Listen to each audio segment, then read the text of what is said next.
Don't you ever in your life tell me something like that again. Then my rubbish doctor in Bami Sosha. Now let's put this in a case scenario. A woman walks into the hospital, came for her test, and was asked to see the doctor.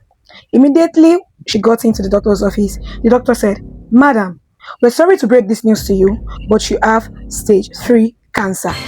Then the madam was like, "Doctor, you must be joking. That's nonsense you're saying." Or maybe in a situation whereby a woman's husband died and she looking directly at the corpse, at the dead body of the husband is saying, "You promised me heaven and earth.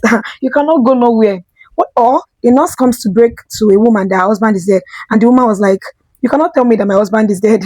My husband still promised me we are traveling to Dubai. No, no, no, no, no. When you're done joking, you come back to tell me." That is the first stage of grief.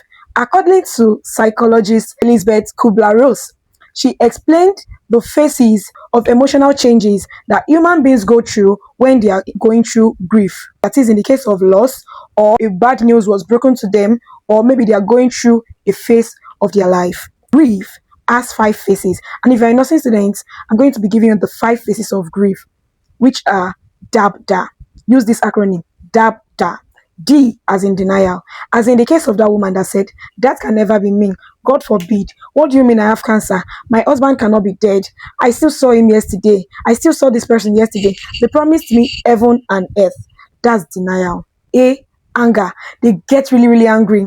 Maybe they are in the hospital on bed rest and the nurse is trying to administer medication, or the nurse is asking them, "Madam, do you have gloves? I want to administer medication to you." Then the one is like, "I beg, I beg, I beg. Since we've been using this thing, I've not seen any changes. What's the problem?" The person can even distance themselves from their family and be like, "I don't want to talk to anybody. I don't want to be close to anybody. What do you mean this is going through me?" They have not fully accepted that, no, no, no, this is happening to them. Then B, bargaining. That's the situation whereby they are now starting to tell the doctor or the nurse, "Okay, what can we do? Okay, do you think if I do my chemotherapy, I'm going to last 2 more years? Do you think if I do the surgery, I'm going to be alive? Do you think if I do this, I'm going to get my job back?"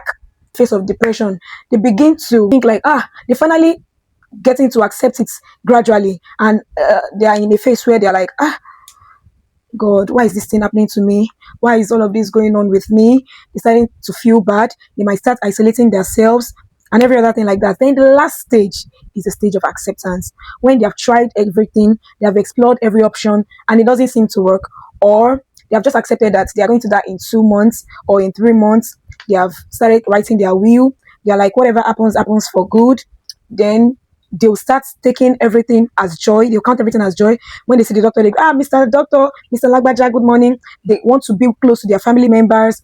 They want their children to be close to them. They can even start taking pictures. Most of them during that stage, they start going out if they have the strength. So I hope you understand now. We have 5 stages of grief. That's denial, anger, bargaining, depression, and acceptance. Although these stages are 5, but not all humans have to go through these 5 stages of grief before they heal or before they die. Thank you so much for listening, and I hope to see you on the next one. Bye bye.